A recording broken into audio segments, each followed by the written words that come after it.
Good evening, Britannia, and hello to the rest of the world. Welcome to 2CTV and another live update from the mess that is the capital of the United Kingdom.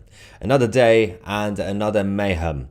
Islamists, the far left, the so-called pro-Palestinians continue to cause chaos while pretending to be the victims. In this video, we have giving you guys some updates about what's been going on in London, specifically in the city of London, towards the east of central London, as there was a vigil for the hostages, especially obviously the Bibas family and Kafir Bibas, who's turning 2. He's only 2 years old, one of the hostages, and obviously there's a lot of concerns about the well-being of Kafir, but also the others as well. The issue with this was that last night there was a protest, a vigil outside the Save the Children headquarters, so Save the Children UK headquarters. Peaceful, lovely. You had British patriots, the Jewish community, the pro-Israelis, all gathered. I've got some videos for you guys because we had our 2CTV reporter, actually one of the new reporters that we have, Jade, who was there to report for us. Of course, Niak Orbani, Mr. Banana Man, was also there, as usual. But we have some footage which is quite concerning. First one actually is from Paul Brand. There was a situation where, as the vigil started, you had some people protesting against the hostages and children, right?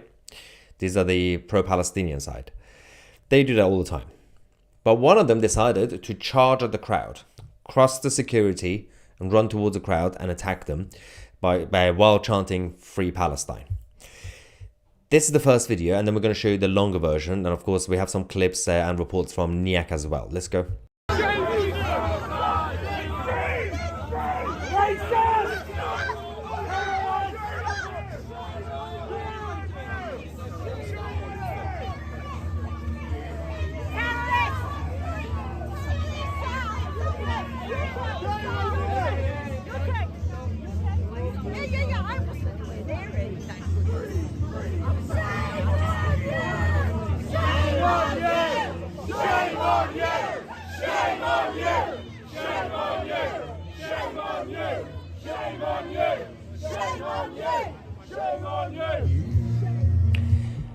It is usually natural for protesters and counter-protesters to shout shame on you against each other, but actually this is one of the most appropriate moments to say shame on you.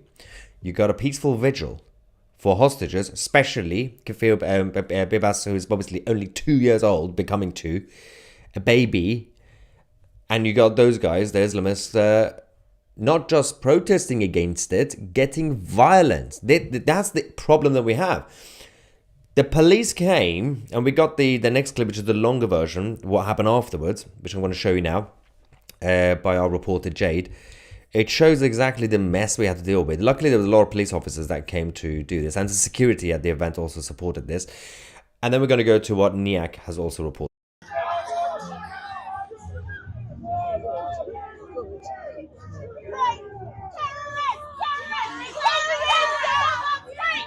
So the event hasn't even started and we've been accosted by someone shouting Free Palestine and attacking the attendees that are here to commemorate a baby's birthday. Shame on you!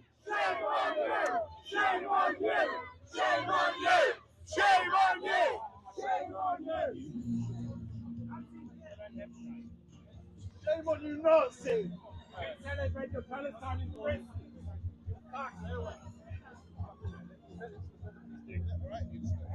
Someone has got to have you. What kind is that? You're the reason we're out here.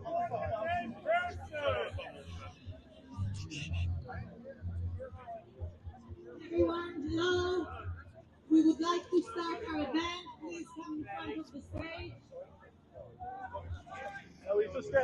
They can never be peaceful. Nothing is going to happen to this man. He just attacked our group, and nothing is going to happen to him. If this was the other way around, they'd be hauled off into jail. Nothing's going to happen to him.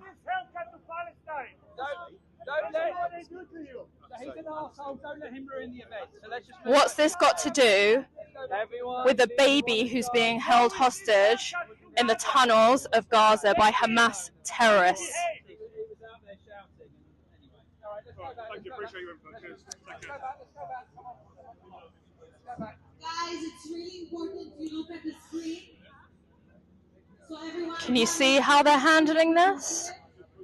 and I want to move away from the stage. If this was our group, they'd have been handled roughly, they'd have had handcuffs put on them, they'd have been searched, they'd have had to empty their pockets.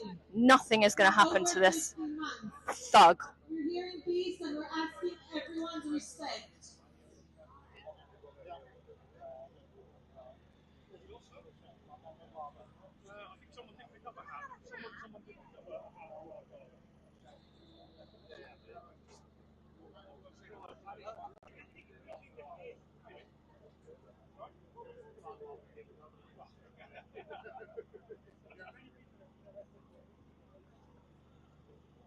Well, I'm sure we'll make an assessment and figure out whether that's appropriate. It was actually quite violent. I didn't see what actually happened. The police claiming they didn't see what happened. I have video evidence showing that they saw exactly what happened.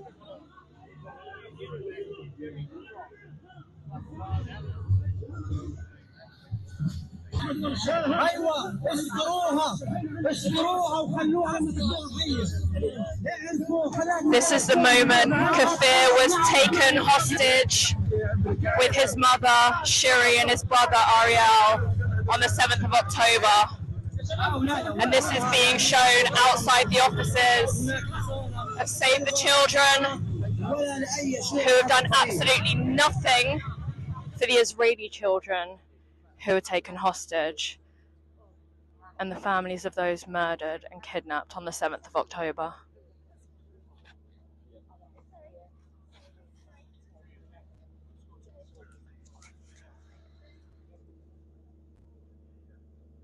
The Hamas child snatcher regime has been holding two precious little children as hostages in the terror dungeons of Gaza, holding two precious little infants for a ransom.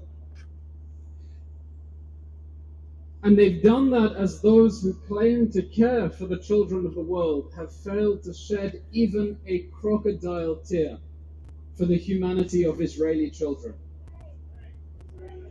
And to add insult to the most grievous of injuries, in cities like this, people have torn down these children's missing person posters and defaced their faces. Here's what's going to happen now.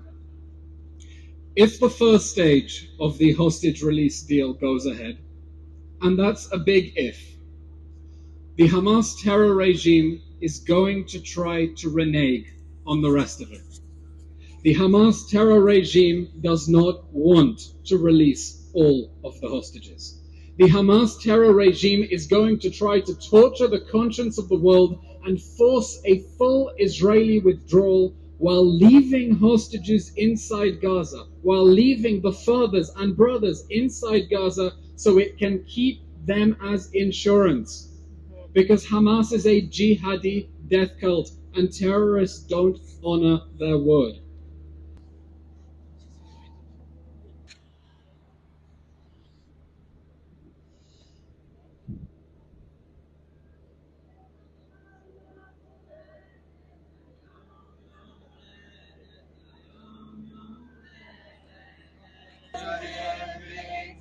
Victorious, happy and glorious, long to reign over us, God save the King. Hi, my name's Tia and I'm here at the Vigil for Kafir Beavis to mark his upcoming second birthday and his second birthday in Hamas captivity in Gaza. I'm not Jewish. I'm a Christian that stands with Israel and stands with the Jewish people. And it's very important that we recognize that Hamas does not discriminate. They kidnap not just Jewish people, they kidnap Muslim people, Christian people, people of all faiths.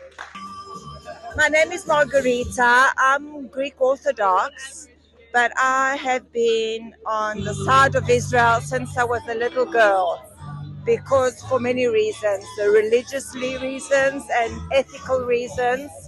And what is happening currently is astonishing me. The hate in the world. Special thanks to Jade for that report for 2C TV. As usual, it's good to see Christians and Jews standing together against tyranny and evil.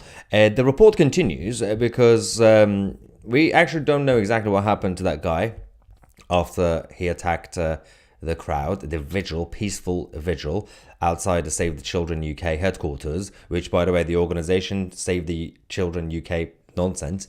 They've been very proactive with what's going on in Gaza. They haven't said anything about the kids who've been kidnapped from Israel into Gaza. Absolutely nothing. So that's one thing to talk about. But also in terms of what NIAC has also reported, Mr. Banana Man, it said this individual entered the scene, the man, from the left side of the actual barrier, shouting "Free Palestine." After crossing the stage, he suddenly charged into the crowd. The security team immediately intervened, separating him from the crowd and escorting him into a corner.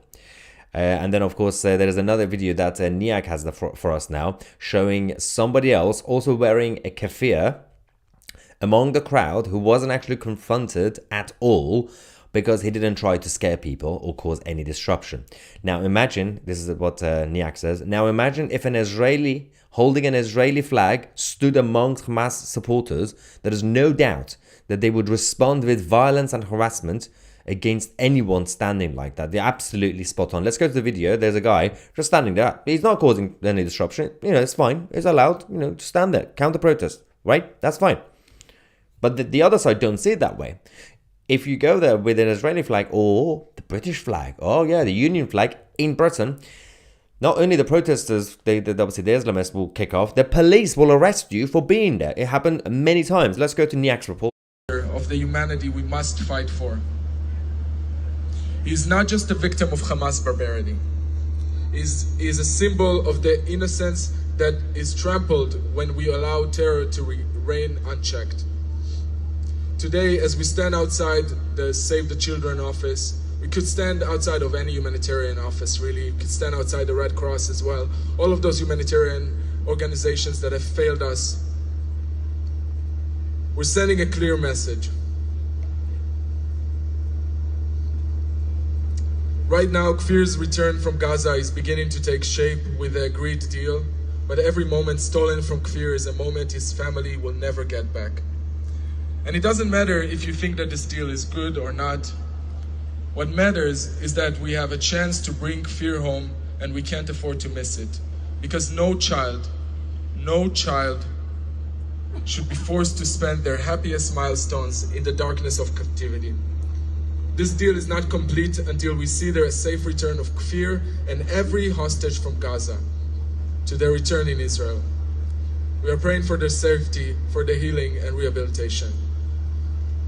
On a personal note, I've been here in those rallies and protests with you for the last 15 months. I've stood with all of you, and I know it takes so much energy and so much pain to be here and to come out for this, but I must tell you, there's nothing more empowering for myself and for many of the hostage families that I speak to every day, but to see this.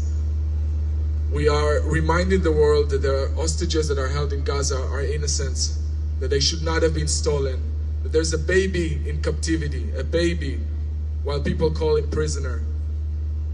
It's not a prisoner, he's a hostage, and they are now going to be released. We're going to continue fighting until each and every one of them is released.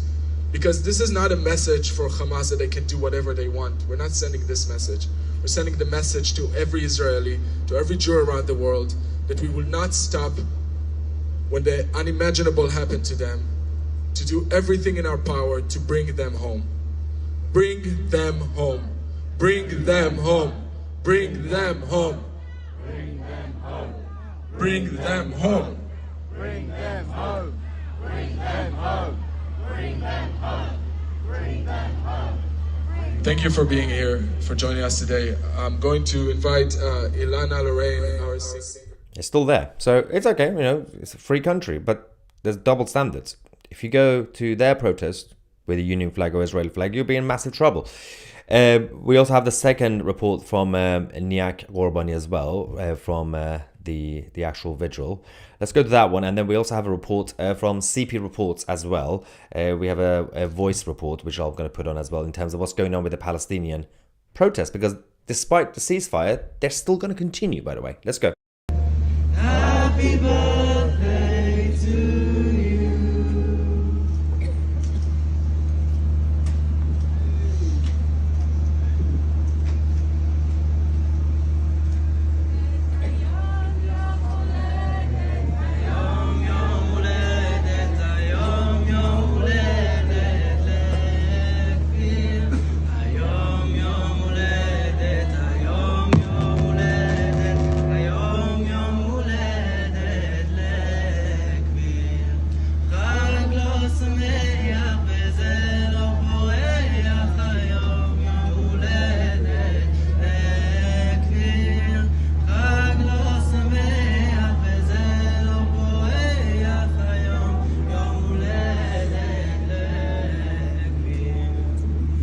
One picture with...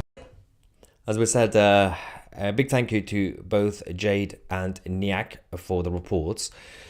Ceasefire is going to happen. The Israeli Security Cabinet approved it, and waiting for the full government to do the full statement.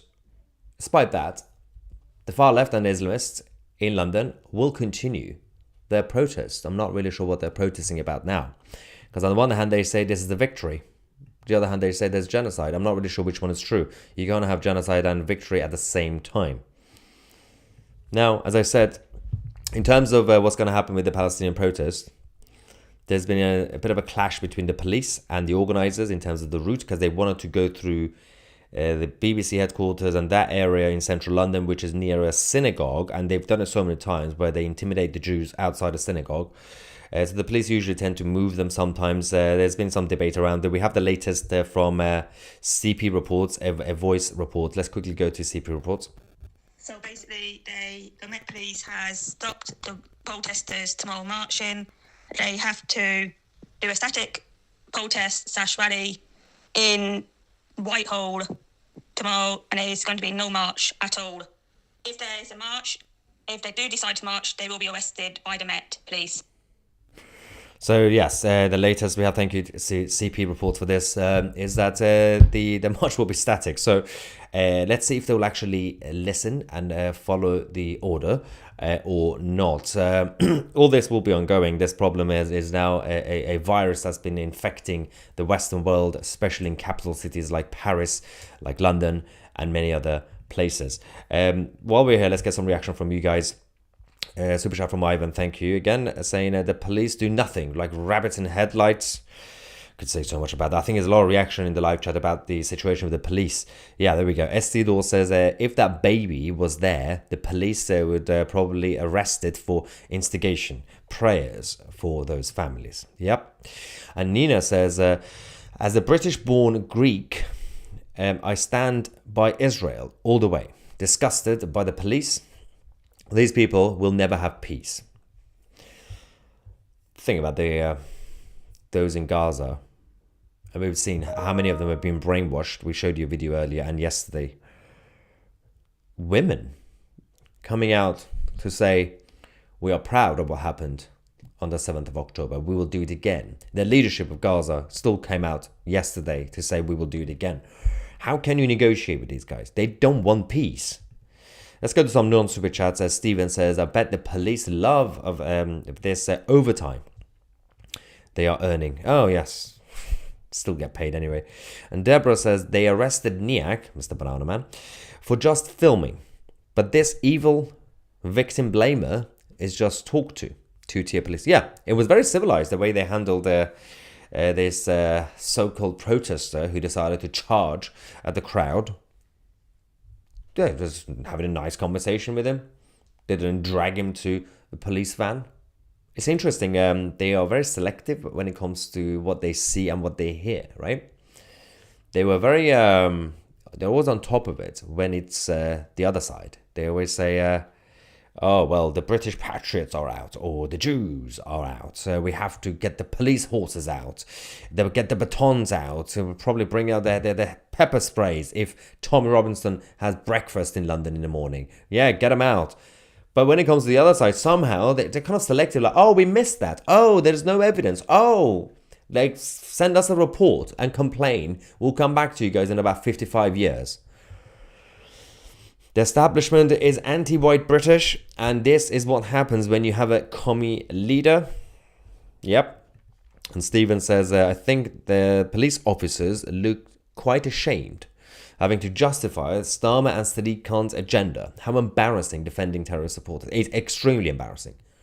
Considering that these people report to, obviously, Mark Rowley, but also Sadiq Khan, who is in charge, he's the commissioner, police commissioner in London, the Met Police. Sadiq Khan is the same man as the mayor of London who doesn't want to acknowledge the problem, the crisis of grooming gangs. And he basically says, we don't have that problem in London. Everything's fine. Do you really expect this man to stand up and defend British patriots or the Jewish community or Christians? Of course not. When was the last time you saw Sadiq Khan attending one of these pro-Jewish rallies or vigils or anything? Absolutely never. He would never do it. He would never stand with Christians or Jews or British people. Never. Mark Channel says, the police are turning on their own people. What kind of man turns on his own people for this? That's the other thing, by the way. Let's forget about the actual principle of not turning on your own people. Over this. Betrayal of our country. There's more super chats as well. We have Vinnie King. Thank you, Vinnie, saying, never try to negotiate with nutters. They lie. Absolutely. Do not trust the nutters. Ivan says, save the children, should be ashamed. Oh, don't get me started with those guys. It's probably best to avoid any corporate charity. You got a lot of charity groups, corporate charity level, whether it's Oxfam or the British Heart Foundation or these guys. They have their own agenda. For example, the British Heart Foundation, on their website, they've had this national campaign for the past 10 years or so, Robin Hood tax. They're going around getting involved in politics. Oxfam, that's another beauty. They're all woke tards. They're all weirdos. They're all Marxist. Do not trust corporate charities. If you want to help people, help your own local community. Help your neighbors. If you know someone vulnerable on a local level, always help locally. Do not trust these national corporate charities or quangos or human rights groups or any of these nonsensical organizations, because at the end of the day, they all have a massive structure with a vested interest. That's the problem. Why do their CEOs have to get paid so much money to run a charity? That's embarrassing. And Dave says, surprised the police weren't in riot gear. Yeah, I know. Going back to some non-super chats, we got Robert saying, I'm a British Jew and I can't spend my final years in a place I don't recognize any longer. You're not the only one, Robert. Many other people, especially even Christians at this point, they're being persecuted in their own country. In England, that is supposed to be built on the foundation of Christianity. Church of England is literally at the top of the state and the establishment. But no, absolutely nothing. I want to give a big shout out to our 2CTV reporters from Jade and also Niak, and of course CP Reports, who also has her own channel and does a great job. Thank you for obviously helping us with what's been going on, and we will always report the truth. We have a super chat from the United States saying, would you recommend against going to London for tourism right now? It doesn't seem safe there anymore. Well, London is still a lovely place to visit. It's not safe, but it's the same with going to New York.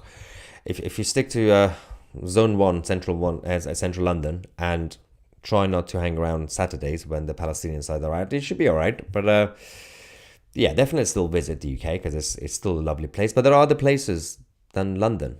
London is no longer England. Go and see actual England. Go to the Shires. Lovely places out there. The countryside. Trust me. Western law enforcement is the worst. Yep. Especially the UK and Canada at this point. Especially. Natalie says, have you seen them working out together and marching like army in training in our parks in London? Yeah, we have actually showed some of the videos before on this channel about how organized they are, right? There's also the Islamic army rising up both in the United States and in the UK. But no one's taking it seriously, by the way, because they're like, it's just a small group. Well, that's how it starts. It starts as a small group. As an Israeli, RG says, I think you as Brits have to fight for yourselves. Recent numbers on the British economy and population is insanely worrisome. Take the advice, guys. Absolutely spot on. I hope this was informative. People need to know the truth. I think we might have a couple of updates later on about what's going on in the US because in Seattle we had a similar situation where anti-Israeli thugs decided to attack the American Jews, and also some updates about what's going on with CNN because they're falling apart. Thank you so much for watching. I'm Maya Tusi, and we are the media.